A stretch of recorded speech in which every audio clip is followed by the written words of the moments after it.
You weren't supposed to notice it. Just paperwork, customs codes, quiet digits buried in trade logs. But on April 2nd, Trump's 145% tariff hit like a detonation, and what started as policy turned into blockade. Within days, China, India, and Europe fired back with embargoes.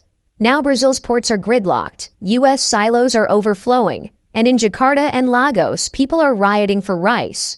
Corn in Europe just hit over €400 a ton. Indonesian rice inflation. Over 21%. This isn't inflation. This is food war. And the question is, what happens when food becomes a weapon, and you're on the wrong side of the trigger? On April 2nd, 2025, dubbed Liberation Day by President Trump, 145% tariffs on $300 billion worth of Chinese goods took effect, targeting everything from agricultural machinery to base ingredients in U.S. food processing. By May, the fallout hit fast. U.S. pork exports dropped 36% year-over-year. Soybean futures fell 8.2% in 3 days. And dairy shipments to China, previously worth $584 million annually, were halted, according to the U.S. Foreign Agricultural Service. The Port of Oakland reported a 42% reduction in outbound grain containers in the last 2 weeks of April.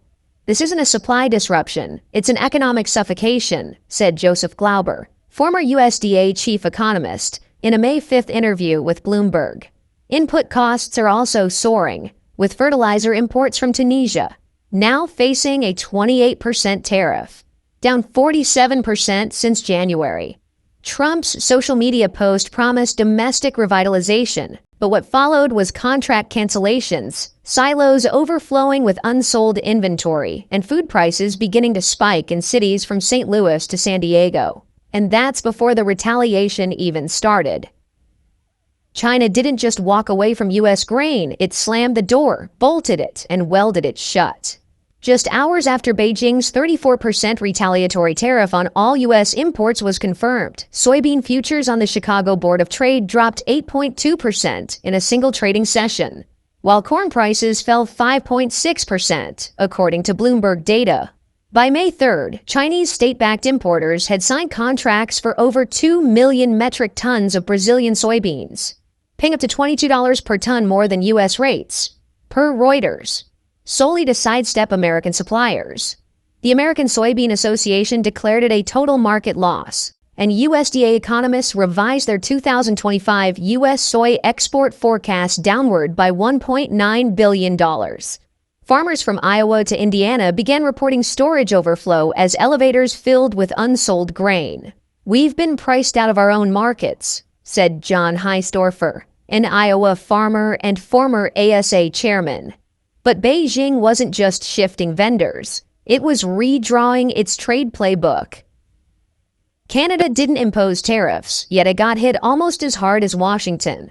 After Prime Minister Mark Carney publicly reaffirmed Canada's alignment with U.S. trade policy on April 28th, China imposed a 100% tariff on Canadian canola oil, worth over $3.5 billion Canadian dollars annually, according to Statistics Canada. That move instantly froze outbound shipments from Alberta and Saskatchewan, where nearly 80% of Canada's canola is produced.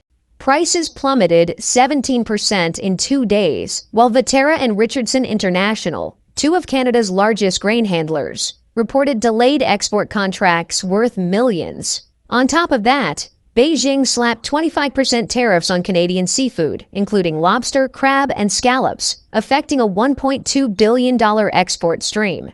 "This is not policy, it's punishment," said Alberta Premier Danielle Smith, who accused Beijing of weaponizing trade.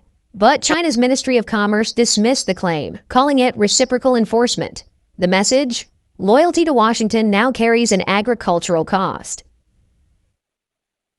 Brussels' retaliation didn't come cheap. In response to U.S. tariffs on European aluminum and steel, the EU placed a 25% levy on U.S. corn, cutting off a supply that had replaced lost Ukrainian grain since 2022. Feed producers in Spain, Germany, and the Netherlands, who had sourced over 4 million tons of U.S. corn in 2024 alone, were forced to pivot. Within a week, European corn importers were paying 12 to 15% more for Brazilian and South African shipments, as tracked by AgFlow. The National Association of Spanish Feed Manufacturers warned pork prices could spike 18% by June, as domestic supply contracts evaporated. This isn't a flex. It's a self-inflicted wound, said Dr. Lars Petrovich, an agricultural economist at Wageningen University.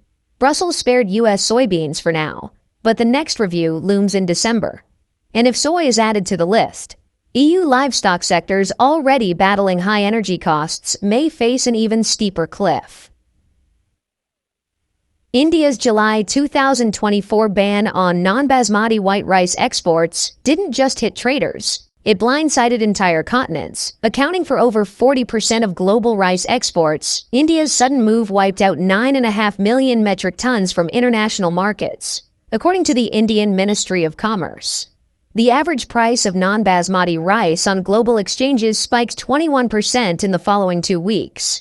Data from the FAO Food Price Index shows importers in sub-Saharan Africa, particularly Senegal and Nigeria, where Indian rice forms 70% of total imports, reported shipment disruptions within days. Panic buying surged across Southeast Asia. Bangladesh ordered emergency procurement from Myanmar, while the Philippines declared a national rice inflation alert. This was a shock to the system, said Arvind Subramanian, former chief economic advisor to the Indian government, who warned the move could destabilize food access for up to 2 billion people. The ban was domestically motivated. India's own food price index rose 10.3% in Q1, but globally, it's a supply shock without precedent.